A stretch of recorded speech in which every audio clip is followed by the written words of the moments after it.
Hello and welcome to Off the Fence, a podcast where we deconstruct difficult decision making to try to figure out what keeps us stuck and, more importantly, how do we get unstuck? I'm your host, Karen Covey. I am a divorce and decision coach as well as a recovering lawyer. And joining me today is Jenny Glick.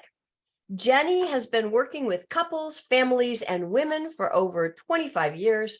Her work has included owning and running a successful counseling center in Denver, Colorado, serving couples struggling with connection, intimacy, and stuck on whatever, do I stay or do I go hamster wheel? In 2018, Jenny sold a brick and mortar practice in order to go rogue and build a company online where she now mentors men and women ready to live in alignment with their deepest desires. In 2019, Jenny and her family moved to the beaches of Mexico for a 2-year sojourn, which further fueled her commitment to support others and following their own longings in life. Today, Jenny and her husband of 23 years live and love in Tubac, Arizona, where they enjoy hiking in the desert, tending to their organic garden, and continuing to follow the impulses of their hearts. Jenny, thank you for joining me. Thank you so much, Karen. It's so fun to be here and to have this really important conversation that I know is relevant to so many who are listening today. Absolutely true. And if you don't mind, I'd like to just dive right in because there's so much, even just in your past history and your experience that I think we can dive into. And I want to start with the idea that you were a successful therapist, you had your own company, you had all the things going on, and then you jumped. You changed, you decided to do something different. Can you tell the audience a little bit more about that? Sure. So I had been a therapist for many years. I built a successful practice in Denver. I had clinicians who worked for me. I was sort of known for working with some of the hardest couples. So people would send their struggling couples to me after they've tried everything. And I got really good results. But the lifestyle was not what I wanted. I was sick of the snow and the cold and having to get dressed and scrape the ice off my car and just do all the things that were required of me living in the city that I lived in. And so we decided to move to Mexico. My son wanted to be bilingual. My husband's bilingual from his work in the Peace Corps many years ago. And what I did was I followed my inner knowing, which is what I teach men and women to do now, is to listen to that part of them, because the noise outside of me, not that it was bad, was, are you crazy? You have a successful business. You're 45. Why would you do this right now? You're at the top of your game. People would kill to be where you are. And I left it. And what I realized in that process was, yes, I was very competent in that realm, but it didn't allow me to really pursue my genius. And my genius is really being an entrepreneur, creating new programs for people. The way that I get to work now and the level of creativity and flexibility is not something that I could have done in a brick and mortar practice the way that I had it. So I had to take that leap in order to get to the next level. So I listened to myself and it was terrifying, but I did it anyway, and it paid off. There's so much that's in there and so much that can be an example for so many people, because you had it all. Like you said, you had all the things, you had the successful business. You were not 20 years old, you were at a point where most people would say, okay, I'm well established. I'm just going to ride this horse into the sunset, right? How did you get the courage to know that and courage and trust, the trust in yourself to know that this was going to be the right decision for you, even though the world was telling you, don't do this, don't do this? Yeah, I actually think it was less courage. Thank you for that nod. But I think it was less courage and more that there was a part of me, and I don't want to be dramatic, but a part of me that felt like if I stayed, I was wilting. I wasn't dying, but I was wilting. And it didn't fit. And when I mentor the people who I mentor now, I really guide them to trust what's happening in here and to listen to this quiet little voice that doesn't have the whole 10-year plan, but it has a little nugget of information that's relevant for right now. And where we struggle is our ego wants to have the 5 or 10-year plan in order to leave. How am I going to fill my retirement account? How am I going to put my kid through college? How am I going to? But desire doesn't know that yet, because following your desire is really on a need to know basis. It's a, okay, here's this truth. And so stepping on that, and then taking the next step and taking the next step. And so I think it was less courage and more that I was really unwilling to compromise in my life. And I think that's something that comes at midlife, where I'm like, you know what? I'm not getting any younger, and nobody's going to do it for me. And I also at that point realized that I was the best investment that I could ever make in myself. That investing in me was always the best choice. And so hiring mentors, guides, putting myself in containers where I had other people to mirror back my knowing, so I could stand on that, right? Because all of us have those parts that are like, you're crazy, what are you thinking? This isn't going to work, right? Yeah, I think what you're mentioning is something that's so important for people to hear and to realize, because had you, at that point in your life, had you surrounded yourself with people who were in the 9 to 5, who had the safe career, the safe job, the voices that you would have been hearing from the outside would have been very different. And that influences your ability to hear the voice inside. Yes, absolutely. Absolutely. And who we put ourselves in, that container, will dictate our lives, right? And it's not good or bad. It's just how it is. And so choosing those containers with a high level of discernment is so important. And let's all remember, I mean, we left Denver in 2019, bought a house on the beach in Mexico. Brilliant. Like, who would have thought? We could not have known how perfect that was at that time. We paddleboarded at our back door for 2 years. We had a very different experience of life than our family and friends who lived stateside during those particular years. And we couldn't have known that, but we were trusting an impulse that didn't make sense logically. Yeah. And I think that that's so important to also realize, is that, so many people, when they're faced with a big decision, want, like you said, the whole 10-year plan. They want everything mapped out for them. And it's terrifying to have to take that first step when you don't have that 10-year plan. What would you tell to somebody who is on the verge of a big decision like that, whether it's in business, whether it's your marriage, whether it's your personal life, whatever it is? How can you learn to develop that trust in yourself, in your intuition, in that inner voice? Yeah.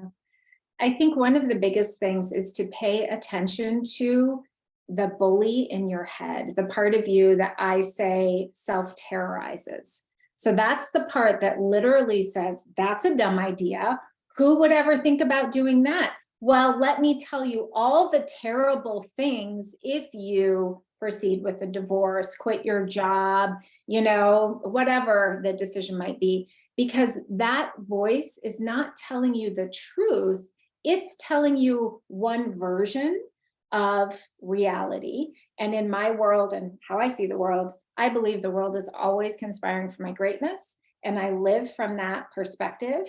That doesn't mean, we moved to Mexico and there were some tough things. It wasn't like it was all bliss and rainbows, there were challenges, but they were challenges in alignment with my desire, right? What I wanted. So if I say yes to the divorce, to leaving the job, to whatever the thing is, then I hold that belief that I'm going to be deeply kind to myself no matter what happens. Because if that bully, that internal terrorist says to you, well, that was stupid, you shouldn't have done X, Y, or Z, it's going to feel like you're in that internal battle, that war all the time. So really being aware of that part of you, many of the people who I work with, that part has been alive and well for years and years and years, right? And so we work at untangling that part. That is so interesting. So how do you, when you've got a client who comes to you and says, I I really want to do X, whatever it is. I want to move to Mexico. I want to start a new business. I want to start a new life. I want to start a new marriage. I want to, whatever the thing is. But I'm afraid. I'm scared. I don't want to do it. What would you tell someone like that to do? Where do they start? Yeah. You know, a really simple exercise that I often give people is to just start identifying all of the parts in them. Because we often say, I want to move to Mexico or I want a divorce. That's like step 50. Like there were a lot of things I had to do. We had to sell our house, get rid of it. We got rid of everything basically that we owned. I mean, there was a lot to do, right? So moving to Mexico was step 500. Getting a divorce is step 500. So we need to come all the way back to what's happening in here. So I invite my clients to get a piece of paper, draw a bunch of circles on it, and to start mapping their parts, right? There's a part of me, a little part of me that's sick of my job. I hate getting up in the morning, setting an alarm. There's a part of me that's excited about the idea of waking up where it's warm all the time. There's a part of me that's really nervous about money. There's a part of me that really wishes I had a better sex life with a partner, you know, someone who's wanting to get a divorce. I don't like the intimacy that I'm having with my partner. There's a part of me that's embarrassed to ask for what I want intimately with my partner, right? Like there's so many parts of us. So first we need to unpack our parts, because when we don't know all the different parts, or at least, you know, a dozen of them that are working, what happens is we just glom onto one part that says, I need to get out of this marriage. Okay, well, that's a part, but there's a lot else happening. And so we start with a lot of curiosity and exploration. And in that process, what we find is a lot of unexpressed parts, right? Parts of us that don't know how to actually be in a state of pleasure. A lot of, especially women who I work with, they haven't mapped pleasure in their bodies. You know, I'm a sex therapist, and so we do a lot of work around just simple pleasures like holding a cup of hot tea in your hands and how it warms up your skin and allowing that pleasure to come in. Because if my desire is I want a different partner to have better sex, honey, there are about 1,000 steps you need to do to open to pleasure, to feel pleasure, to ask for what you want, to receive it, to have all these receptacles to open to it. I mean, there's so many parts that need to be awakened and exercised before we get there. And so we start really in the micro so that you're prepared for the macro. Does that make sense? That makes a lot of sense. And I guess if I'm just playing devil's advocate here, and so I'm trying to identify all my parts. Well, how do I know I should pay attention to this part and not that part? Yeah, it's a great question. And that's where your personal choice and what is it that you want to attend to, right? Like we all have free will. So what part do I want to magnify? Many people magnify the bully part, the fear part, the part that says this is a stupid idea. You're never going to make any money, or you're not going to find somebody. You're going to be 55 years old and single your whole life, you know? And so we choose that part to run our life, not good or bad, but it's a choice, right? And so because I come from a position that we always are living at choice, but if I'm not aware of all the other choices, because there is a part of me, you said it was courageous, but there's a part of me that's kind of a risk taker. You know, I'm an adventurer, Karen, so I'm willing to say yes. And that part of me is the part that got my business sold, that got us packed and moved. And she's really strong, which I didn't realize until I started shining the light on that part and said, I'm going to tap this part of me because that's really functional in this scenario. And the part that's afraid, that's still there. That's cool, but it's not going to drive the bus. Right? It can be there, and I can be in relationship with all my parts. And then I get to decide who's going to be in charge. You know, something that you said just sparked a question in me. It's like you can be in relationship with all the parts, but what if you don't like a particular part that you see? Should you like just try to get that part off the bus, cut it out, or do you live with it? What do you do? Yeah, I believe from my perspective that all of our parts have a function, and so the part of me that I see as weak or is maybe loud and obnoxious or whatever label I put on it, it has something for me. So I don't come from the perspective that we should exile any of our parts. Just like as human beings, I don't believe we should exile different people because they're different. Yes, we get to see difference and be with difference and be in relationship with our difference. And so the part of me that I don't want to be with, the part that feels weak, that maybe has shame, that has embarrassment, that feels lazy or is a procrastinator, like what does it have for me? And one of the things that I've learned is as I spend time with those parts usually, like a part that can procrastinate, right, around taxes or whatever it might be, that part usually is not, there's some need that's not being met.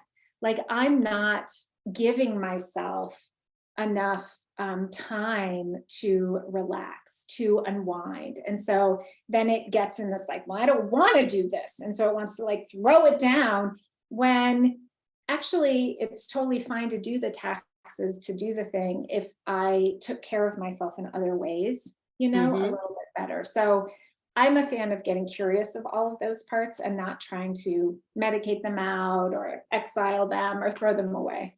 I think I so resonate with what you're saying, and I'm sure you would agree too that there's a place for medication in certain circumstances and conditions and what have you. But as a society, when our first reaction is, "Oh, I don't like that. I'm going to numb it out." Um, I don't. I think that when you do that, you're just kicking the can down the road. Yeah. And at Yeah. some point, that thing, whatever it is that you're trying to push away or medicate away or, deny exists, comes back and bites you. Mm. And that's when you second guess yourself. You start saying, well, I make bad decisions or whatever the thing is that you're trying to deal with. It comes back and it comes out sideways. Mhm. Absolutely. And, I believe, and again, it's maybe not the typical perspective, but everything that's coming up for us, whether it's anxiety or depression or, whatever's happening, it's happening for a reason. Because something is going on, like it's my body telling me about me. Right. And so if I have a hard time sleeping like I did in Denver, well, I was getting up at 4 in the morning in order to go to spin class at 5 in the morning, in order to get to my office by 7 a.m. and then having a glass of wine every night. There's nothing wrong with any of that until it didn't fit for me. Right. Because I was having a hard time sleeping and like, should I get on hormones or whatever? Again, we all get to decide what's best for us, but that was giving me information about my life.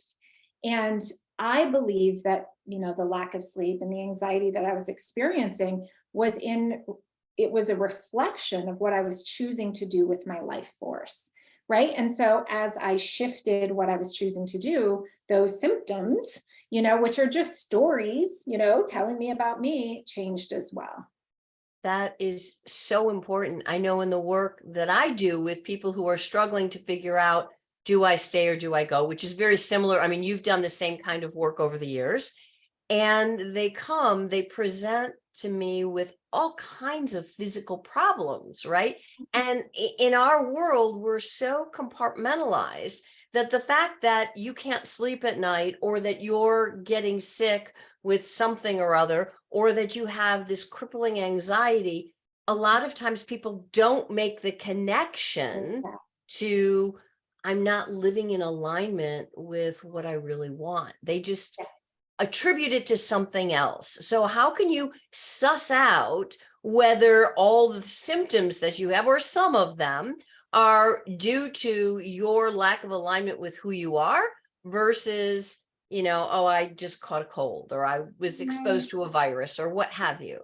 Yeah, it's such a good question. I think that each of us get to decide where it is that we want to look for a solution, right? And so for me, I want to look for solution in me. That's just how I'm wired. I want to see, could I change my thinking? Could I change my diet? Could I change my, like, I just want to find that here. I used to want to find the answer outside of me. So I want to take an herbal remedy, or I want to go to a retreat, or I want to, and that's fine too. Like, we all are at choice, you know? And so if you go to your doctor, you're probably going to get a pill because that's what the doctor does. Just like if you go to the butcher, you're going to get beef. You're not going to get broccoli. Like, it's totally fine, right? And so to really look at, if you're someone who wonders, you know, is my anxiety or this cold or whatever's happening physically, is that related to the do I stay, do I go? Then you find someone who's going to look at your whole person.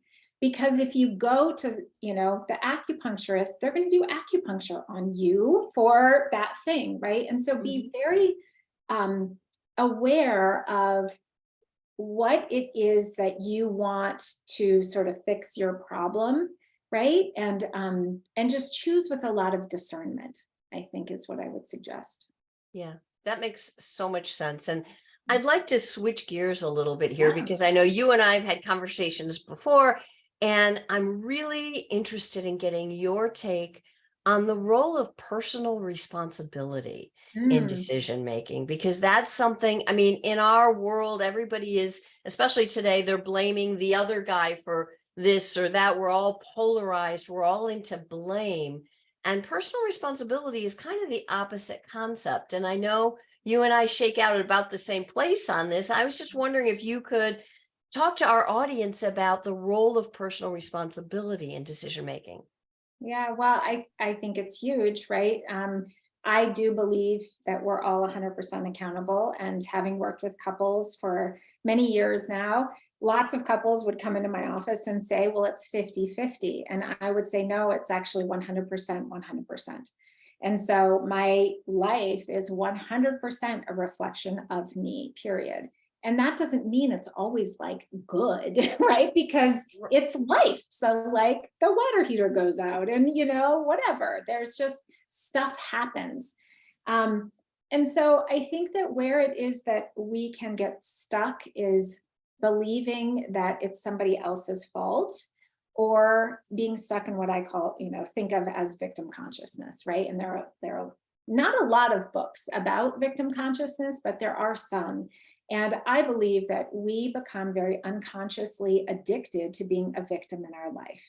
And we don't recognize it until we're willing, or somebody that we invite them in to shine the light on the parts of us that can be a victim to my circumstance, my husband who's X, Y, or Z, my family of origin. And in that victim state, as soon as I park there, it's like I'm in a ditch, right? And all I can see is how it's not going to work, how they're wrong or broken, which leaves me in a helpless state. And in that state, you well know, Karen, we can't own our life from that place. And it doesn't mean that something terrible didn't happen to you, that you don't have trauma. Like, of course, you're walking with your particular experience and may require, you know, healing and, you know, guidance in particular ways. But we can do that without owning that victim consciousness, because from that place, you're going to be reactive and you're going to be very disempowered. Absolutely. And I think that last piece is the piece that people really need to hear. It's that when you are a victim, you have no power to change. And so many times people will react against the idea that when you say your life is your responsibility, what people hear is it's your fault. It's your fault that you're sick. It's your fault the marriage isn't working. It's your fault that blah, blah, blah, insert the bad thing of choice, right? It's your fault. And it's not, I don't believe it's about fault. It's about taking responsibility, because that's the only place from which you have the power to change anything. Right, absolutely. And we unfortunately have wedded this fault thing, like it's somebody's fault that they have a chronic illness, or it's somebody's fault that their, you know, marriage is a mess. And it's a beautiful, I think one of the beautiful gifts about being alive is that our world is always mirroring back to us. And so if I'm not sure what's happening inside of me, look outside of you, right? And so you'll Yep. see it in your home if you have piles around. It's not bad. It's just giving you information. And then with that information, notice that self-bully, right? The part that terrorizes us, that's like, well, you shouldn't, and you're bad, and you shouldn't have piles, or you shouldn't have a bad marriage, or whatever.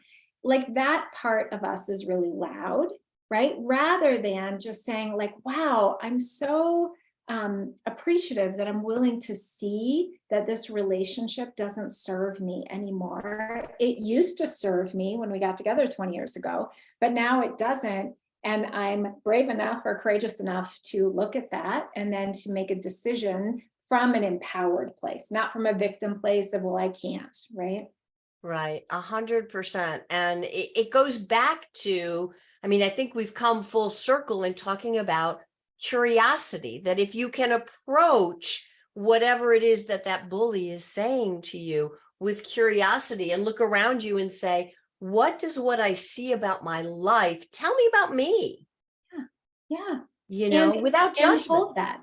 Yes, hold that with so much wonder and relaxation. You created it. Amazing. Like nothing, there's no blame here, right? It should feel Right. like a relief to look in the mirror and to see, oh, it's no wonder this is uncomfortable. There's a big scratchy thing in my shirt. Like it makes sense that it Yeah. doesn't feel good, you know?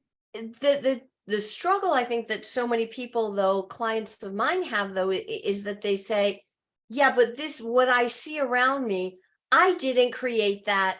He Mm. did, or she did, or, it's somebody else outside of them. What would Yeah. you say about that? At this stage of my life and how I work, I just say, okay, like I'm not here to convince anybody. It's like if I see the world from this perspective, then okay, and you see it from that perspective, that's fine. I used to want to teach people and tell them, well, you should take responsibility. And now I really honor that we all are where we are in our growth, evolution, whatever path, transformation path. One is not better than the other, but we all get to decide, like, where do I want to be? And so if somebody is in a place where they choose to continue to blame people, like that is not someone who would ever want to work with me because they would not enjoy conversation about 100% accountability, which is cool. Totally Yeah. fine. I wouldn't have liked that either 20 years ago. No way. I wouldn't have wanted that. Oh yeah, 100%. I can see it. This ties in so beautifully with the theme of the show, which is getting off the fence. In other words, making the big decisions. So now I'm going to throw you a curveball. Okay. What's the best decision you've ever made? Personally, professionally, doesn't matter. Oh gosh. I think the best decision I've ever made is I married my rock climbing partner. My husband. We met 25 years ago, and we both volunteering with at-risk youth, and he was my rock climbing partner then. He was engaged to somebody. I was dating somebody, and it occurred to me at a very young age. I was 25, I guess 24, that to marry someone who you were outside doing outdoor adventure things that were pretty dangerous, back then, that we communicated so well together that making that choice was an excellent choice, and I couldn't have known it at 25 years old, but now at 50, I recognize the value of it. There's still, it goes back to that little voice inside of you. And it sounds like you've been in touch with your inner voice for a very long time. And that makes a difference. I mean, it goes right back to what we were talking about hearing the voice, recognizing it, honoring it, and trusting it, even Yes. if you can't see like where it's going to lead. Mhm. Yes. And especially if you can't see where it's going to lead, that's how you know it's your voice, right? Because it's not somebody else's voice will tell you, well, if you do A, B, and C, you're going to get D. Everybody who goes into this career field, or if you invest in this way, or if you do this, and it's fine, but that is somebody else's knowing. Your knowing by design is going to be unique to you. That's why it's yours, right? Yeah, 100%. I could talk to you for hours. This is so fascinating and so helpful. But I want to wrap this up and I want to be respectful of everyone's time. And before we leave, though, I'd like to know, for the audience, where can people find you? If they want to learn more about you and the work that you do and look you up, what's the best place that they can find you? Yeah, so for people who are women, I offer a free women's salon once a month. You can go to sparkyourtransformation.com and register. It's free. It's an hour-long conversation with me. It's live. So you can register there and you will get reminders. And those conversations are very lively like this. Like, how do you listen to your inner knowing? Last month, it was all about sensuality and sexuality. So I love talking about that as well. And everyone else, you can go to my website, jennyglick.com. Lots of great information there. I'm also on Instagram. So I'm just Jenny_Glick. And I post really regularly and have little snippets of videos around things like this as well. That is awesome. Jenny, thank you so much for sharing your wisdom with us here today. I really appreciate it.